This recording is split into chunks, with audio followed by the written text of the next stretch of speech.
So just this morning came in over the transom in my email a plug for this book from Amazon called First-Rate Madness: Understanding the Line Between Leadership and Mental Illness. Now, it's no surprise. It's not a surprise that I got this. It's hardly one of those mystic coincidences that weird stuff never happened. That would be weird, right? Those of us who know something about math and the law of large numbers.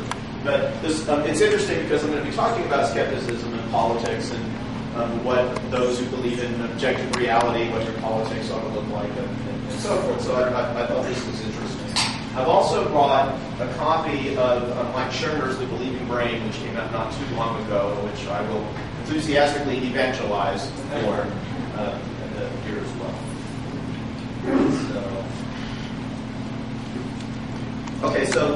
So this is my talk. And here's some quotes. I want to thank my colleague for mentioning about the article in the New York Times and how George Bush knew that his actions are wrong. From that same article in the New York Times magazine by Ron Susskind was this idea here, this quote: "When we act, we create our own reality." And by we, he meant those on the inner circle who are political actors who have who are surrounded by who surround the centers of power and who spend a lot of time in Washington. The aid is believed to be called growth. But here's some other things as well. And so I picked these because they connect politics and belief, and that's an area of obvious interest. So these are some of the questions that I'm going to explore in our time together. The connection between skepticism and politics. What do I think the appropriate politics for a skeptic are? And how should skeptics discharge their political responsibilities? Or do you even have it? Anarchists may argue that you don't have any discussion about that. This is my personal background. This is my attempt to argue from authority, or at least from a position of some credibility. I'll put this up here only to suggest when I gore your particular ox that you may find something up there that you will like, and I can perhaps argue that my street cred, for example, with liberals in terms of First Amendment issues and willingness to engage the religious right is pretty good. On the other hand, I have an interest in the free markets and limited government and things like that as well. I did write an article of this same title in the Skeptical Inquirer magazine in May of '97. It's interesting to see how things have progressed since then. The last bullet may surprise you as well. I value Jewish community. I value Jewish culture. Obviously, I think the Bible and the Old Testament in particular are a myth. I think that doesn't make them unimportant or uninteresting. And I'm much more of a believer in affiliating with organizations and trying to influence them from within than I am in ideological purity and saying, no, I'll have nothing to do with you. And otherwise, I wouldn't be at the Air Force Academy. So let me state my personal biases up front. Okay, this is my perspective. This is how I describe myself. I'm reasonably comfortable with the label. I would also argue that as a libertarian, libertarians are disproportionately represented in the skeptical movement. When Nick Gillespie asks, who's the editor of Reason Magazine, was on a panel at the Amazing Meeting a few years ago, he asked how many people in the audience would consider themselves libertarians. About a third raised their hands, which is way more than the general population. And of course, we have our usual celebrity connections as well. All these people up here are out as libertarians. So this time I'm arguing not from authority, but from coolness.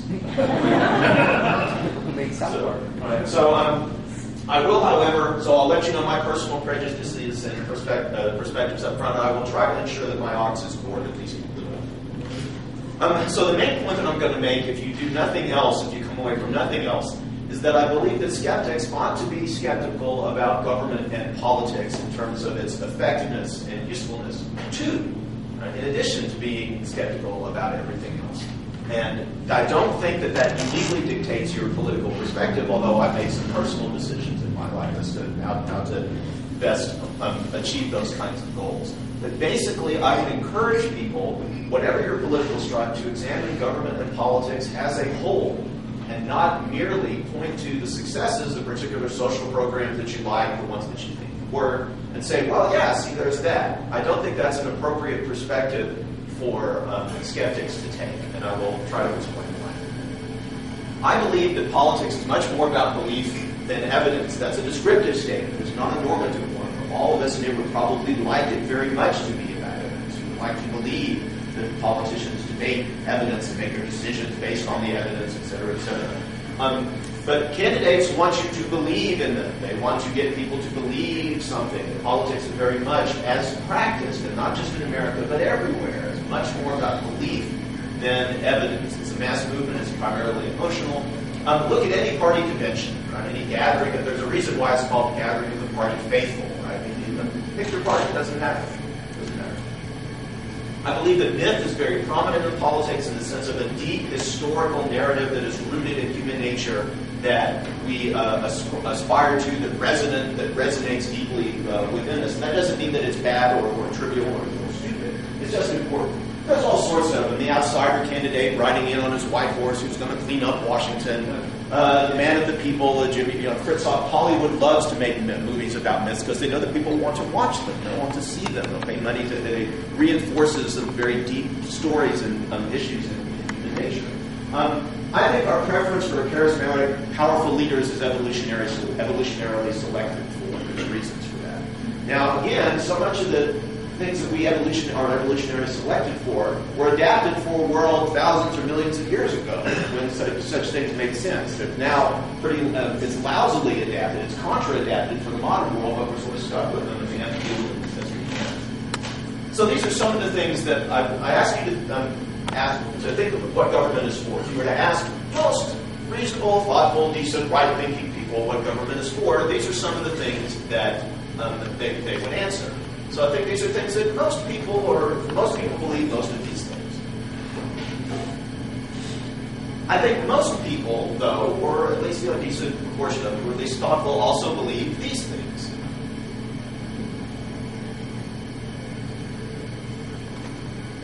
This is sort of the warm, fuzzy idea of what people like to think government is for and sort of what it's all about. Now, I would argue that these are either contradictory or impossible. In theory or practice or both. Now, people routinely want contradictory and impossible things. That's kind of our nature.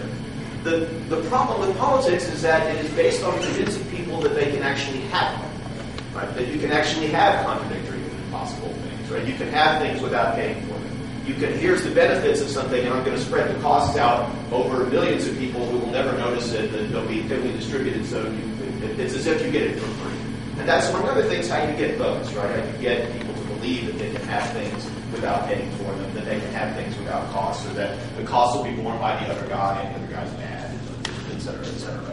So I think this is a fundamental disregard of economic reality. I think that markets and non-political action, by contrast, doesn't abide by contradictions. A company that routinely spends more than it takes in is going to go broke, right? You can't. There's a certain sort of fundamental. I don't want to say sort of the ultimate reality, but there's a certain unwillingness of markets and voluntary transactions, voluntary non-political action. There's a certain intolerance of that for a contradiction. There's a certain unwillingness to put up with stuff like that. And those of you on the left who think that all action is political, well, we could talk about that offline. So what should skeptics think of social conservatives? Here I think I'm preaching to the choir, so to speak. I don't think this is what people are going to argue with any of these things. Huckabee believed that his victory in the Iowa caucuses was due to a few elections ago that was the only explanation that was possible. Okay, well, no, that's not true. I don't think someone who thinks that is qualified for public office, and that's the only explanation that he could think of. I don't think that's right. I don't want someone like that in the highest office to be the commander-in-chief of our armed forces. I don't think that's right. I don't think skeptics would either. Rick Perry believes that politicians should keep their faith close at hand. Again, I don't think that's right. And I don't think, if people want to challenge me on this, we can talk about it. But I think in this room, I'm not going to get much disagreement. Mitt Romney believes that the angel Moroni dictated to Joseph Smith after he looked in a hat and put in the seer stones the certain new scriptures, and that the Indians or the lost tribe of Israel and stuff that are just plain weird. Right? It's just, and it's and the evidence says it's not true. So I find those things troubling. So I think skeptics ought to be legitimately worried about such people wielding political power. I don't think I'm going to get much of an argument about that here. Yes? Got to play skeptic's advocate. Is there any evidence that Mitt Romney, for example, has used use that in his position as governor? Has he ever looked at No, that? not to my knowledge. I'm sorry. How is believing the Joseph Smith thing any more weird than believing that the creator of the universe raped a woman, had a son, brought that son to earth, killed the son, had the son resurrected to absorb all the sins of humanity? No argument. No way any more weird than that. No argument, except that I would argue that those things happened many, many years ago, so far in the past that we don't have direct. The burden of proof is on them to show that that's true, and I think that they can. But Mormonism was started 150, 200 years ago, and there's enormous historical credible evidence that their claims are false. In my opinion. Okay. Again, social conservatives and social engineering. These are some of the things that social conservatives like to do, that they believe in. I would argue, anyway, that the evidence suggests that these things are not particularly effective. That regardless of the evidence, and again, we can at least have an evidence-based discussion on these things. But regardless of this, my attempts to engage with social conservatives on these issues are that they think it is important to make a statement, right, to send a message. That the purpose of law is to send a message. Right? So that's a faith-based argument, one that I think is not an appropriate perspective for a skeptic to have. Some would argue this is about establishing the kingdom of God. I mean, again, I don't think. For conservative social engineering, I think this is a skeptical response that I think is perhaps appropriate. Now, however, let me say one other thing. Neoconservatives have believed, and I think largely faith-based, in disregard of the evidence, that we can reshape the world in a pro-Western, pro-democratic, perhaps pro-Christian fashion. I think this through military power. I think this claim is faith-based in the sense that it's immune to evidence, and I'll put up the wonderful book, The Icarus Syndrome, by Peter Weimar, who's very solidly left of center, and talks about over and over again about American hubris and why we tend to succumb to it, despite the evidence. We believe Woodrow Wilson was the reason to govern the world before World War I happened. We had Vietnam, we were going to defeat communism and grow a democracy there. Iraq and Afghanistan, again, that was all, we were going to, they were all going to welcome democracy, and that it's going to be great. So I think skeptics should be skeptical on foreign policy issues, not in terms of our ability to defeat an adversary militarily. I think the evidence says we can do that. But I would also argue that the evidence suggests that in terms of building nations and ushering democracy, that's much harder. Now, one might argue, yeah, but the alternative is worse, and we can have an evidence-based discussion about that. But at least it needs to be an evidence-based discussion. Okay, so now this is the part where I will probably lose half to two-thirds of the audience, and maybe more, where I argue that I would suggest that the welfare state in democratic social engineering is just as problematic as the social engineering of the conservatives. And these are some of the things that I would argue. Whatever you think about the welfare state, it has grown far, far beyond what it was originally intended to do. And it has legions of unintended consequences that nobody expected and nobody agrees that everybody agrees are bad, but nobody seems to be willing to do anything about it because it still resonates deeply, or because you're just a Democrat because the Republicans are stupid and the Democrats are obviously better, so that's what I'm going to do. So again, we can talk about, we can have an evidence-based discussion about this as well. I just want to throw out what I think are the similarities. Some would argue on the left that corporations run everything, that that our elected leaders are just officials for a shadow corporate government, that they help business to screw the poor and screw the workers. My only response to this would be, you might ask yourself, is corporate control, whatever you think that is, stronger or weaker with the rise of government and the expansion of government? And if so, whose fault is that? Right? It seems to me that government that is strong enough to redistribute wealth from group A to group B is just as strong to be influenced by corporate interests. It seems to me if you have a big pile of crap in the middle of your house, and you don't call and then you've got flies, right? The flies aren't the problem, right? The big pile of crap in the middle of your living room is the problem, right? If you collect a bunch of cheese from a bunch of people and put it all in Washington, and then the mice all come to Washington, you don't have a mouse problem. You're collecting too much cheese, right? They're just doing it with acting in their own self-interest like everybody else. So I think it is delusional, in my opinion, to hope for, one, a government strong enough to implement social justice, but not to be without the other, without corporate influence and corporate control and the whole evil corporate American thing. I think it is inconsistent and delusional, in my opinion, to aspire to both, to have one but not the other. No government anywhere has done that, and so I think it's an inappropriate position for skeptics to take. I engage what I call pragmatic liberals on a fairly regular basis. They think government should do whatever works. Right? But if it works, we should do it, and if it doesn't work, then we shouldn't do it. And that's, of course, arguing, how can I be against that? Right? That's like arguing against motherhood. But government programs always have unintended consequences. They may be worth the benefits, they may be really teeny, but you never talk about them. It's not part of the political discussion, even among the pundit classes. You don't talk about unintended consequences of legislation. You don't talk about how the environment that you're currently looking at and operating in is influenced by regulations that were passed 50 years ago and are long since been out of date, but it doesn't matter because you can't repeal regulations. They're the law. Pragmatic liberals, in my opinion, are easily seduced by favoring concentrated benefits over distributed costs. They look at and see the things that are easily seen and don't see the things that are less easily seen. That's the job of the economist, right, is to see what is not easily seen. So there isn't, for another example, government should only help the deserving poor, but it shouldn't help people who can work for themselves and who take care of themselves. Well, sure, in some sense, a sort of warm, fuzzy sense, but in actuality, I would suggest there's no government program anywhere that works like that. There's no government, rather, that supports only those programs that work or that helps only the deserving poor. Right? In practice, we get, all governments everywhere, we get all this stuff. Right? It all comes as sort of one package deal. Now, maybe that's okay. Maybe you think it's worth it. And, of course, that's entirely up to you as your decision. But, again, I think to believe that politics could ever actually work in such a fashion is hopelessly delusional. To believe that politics could actually, we could keep the programs that work and throw out the ones that we don't, that there's some sort of scalpel that we could use to, cut like that. It doesn't work. Government is a baseball bat. It's a nuke. Right? It is not a scalpel, in my opinion. Politicians are also, as another example of sort of delusional reality and attempts to manipulate belief, politicians love to redefine words. They think that they can do that or at least use them very. It's a language game, right, as my colleague would argue. Here's just one example of how this is done. If you look at the debt ceiling deal, and I wrote a column about this as well, the myth, the narrative is that Democrats were agreeing to unprecedented cuts, Republicans were driven by crazed Tea Party fanatics, were irrationally unwilling to compromise and refused to budge on any tax increase, and so they were crazy. And this was sort of how the whole chattering class sort of bought into it.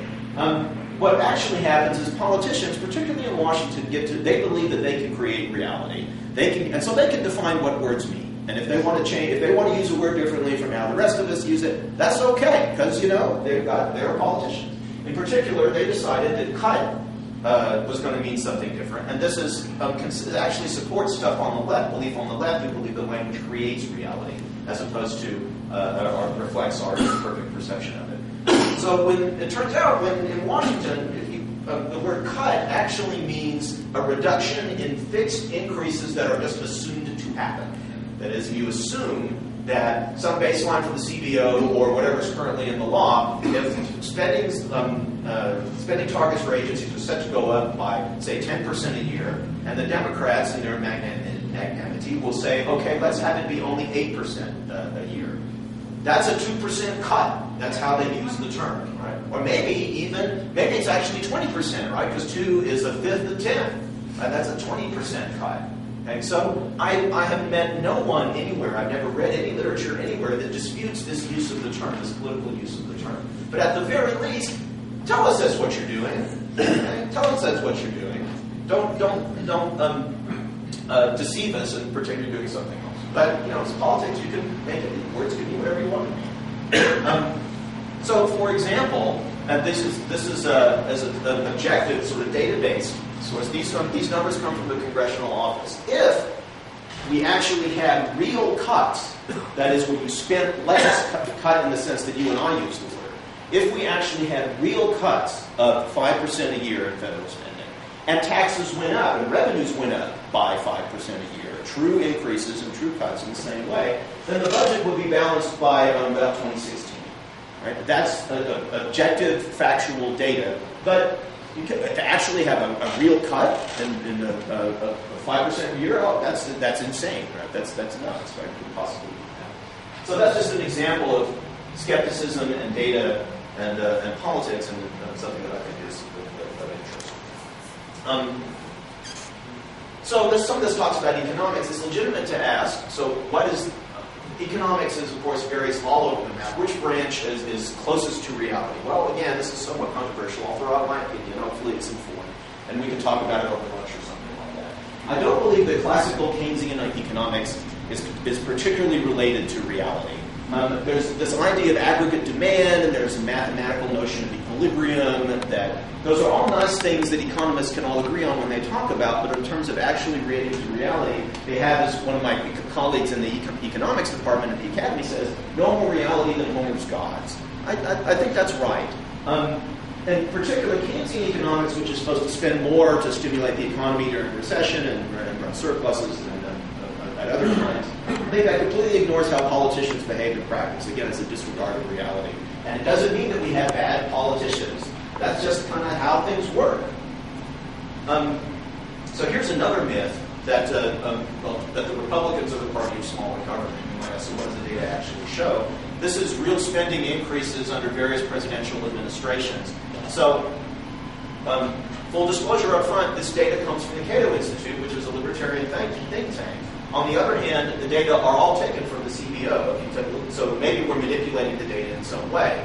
But you want to check, well, for example, what about the role of Congress? Well, Bush, in particular, for 6 years of his terms, had Republicans had control of the House and the Senate. So the point being that, actually look at Clinton. Clinton actually did much better. If by better you mean slowing the rate of federal spending. So again, it's a myth that people like to perpetuate. So the economic discipline that I think is closest to reality, I think, are the ones that are up here. There's something called public choice theory, which says that politicians basically act self-interested as individuals, just like everybody else. They do things that respond to incentives, they do things that will get them elected, they concentrate benefits, they confuse costs, they don't act in the public interest. And I'm sure we're all shocked to hear that. So what are the consequences of that? There's the Chicago School, which is extremely empirical. The Monitor School, the Economists at the University of Chicago, very much interested in looking at what data actually show. To my mind, the Austrian school really has the economy is an essentially complex system. It's far too complex to be quantified analytically. You need to think about human action and human choice, and under what circumstances those things operate best. So here are some libertarian myths. I'll try, as I said, I'll try to bore my own ox. Some think that markets are perfect. Smaller government will get us to this utopian, wonderful society in which prejudice, poverty, hunger, and bad things will disappear. Some of them are kind of hung up on the gold standard. I'm not wild about it, but I think fiat money, all things considered, is the worst thing.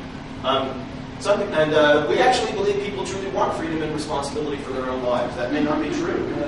As someone who spent a lot of time in the Ukraine, for example, and Eastern Europe and Russia, that may very well not be true. And maybe we think corporations are too benevolent. That's so possible. But I would argue laws and politics are imperfect too. There are unintended consequences. Sometimes we must choose between imperfect alternatives. Just because things suck doesn't mean that something coming out of Washington is likely to reduce the suckiness. Right? Sometimes we have to choose between imperfect alternatives. So all of you know about market failure, or at least anyone who studied high school economics. How many of you know what political failure is? Have you even heard of that? No. Hal has. Right? Hal does, because he's a smart guy. But political failure is when politics doesn't reach an optimal decision. And that happens, guess what? All the time. Right? All the time. So at the very least, if you're going to judge, you shouldn't judge markets by their failures and government programs by their successes. Right? And that's not an appropriate position for a skeptic to take, regardless of what your politics are. Yeah. Okay, so I have to wrap this up, and I'm giving another talk at the end of the day. Maybe we can continue there. There are reasons why skeptics and people in general will never agree on a single political perspective, and that's because all of us, I think, form our opinions on two dimensions. For some things, the role of evidence is important and our personal values don't matter. For other things, our personal values matter a great deal, and the evidence doesn't really matter too much. So it doesn't matter to me if you could show that throwing a random virgin into a volcano would leave millions of people better off. I wouldn't care. It doesn't matter how strong the evidence is. I don't care about that. I would still argue that it was wrong. And there are other things where it's really the evidence that is important to you, the data and the role of values doesn't matter. I try to spend most of my time in the upper right-hand corner, where things that I feel like my personal values and the data really support me most strongly. So are all politics equally divorced from reality? I think not.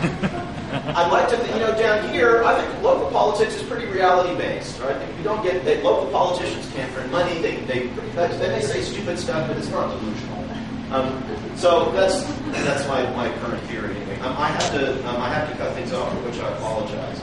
So here's the conclusion. So I think if you're a consistent skeptic, you should recognize that politics, by its very nature, is much more about belief than evidence. That's inherent in it. So and I think it always will be so. Always. So I would argue that it means that politics is not particularly effective for accomplishing most social goals. That instead, we need to think it argues for it has certain limited functions that we can do, that we can use it for because there's no other way to do them. But that it also argues for a much smaller government than what we have today. And you can work through that as a Democrat or as a Republican or a Libertarian. How much smaller and how to get there? Boy, that's a really good question. And I don't claim to know the answer to that. I have an idea of the direction that I want things to go. Right now, I just want to get the discussion going because it ain't happening. At the moment, if you argue for smaller government, you're a crazy Tea Party fanatic. Right? You're a nut job. You're obviously a right-wing crazy. You're obviously a right-wing kook. You're obviously prejudiced. You obviously want to screw the poor. You obviously think it's okay for people to starve. So on that note, I'll have to stop. I don't know if we have time for questions, or maybe I should wait till lunch. We have lunch probably. Okay, I'm so sorry. I didn't have time to make the talk shorter, but I will absolutely be available for questions. I'm talking at 4:30. Maybe we could stick around. I know Hal in the back is dying to be happy. Can I leave at 3? I'm sorry. Yeah, I know. I'm sorry. But my only question was going to be, wasn't your talk, we say this is dear friends for 20 years, wasn't your talk actually just a libertarian rant? I think divorce in reality. I don't agree.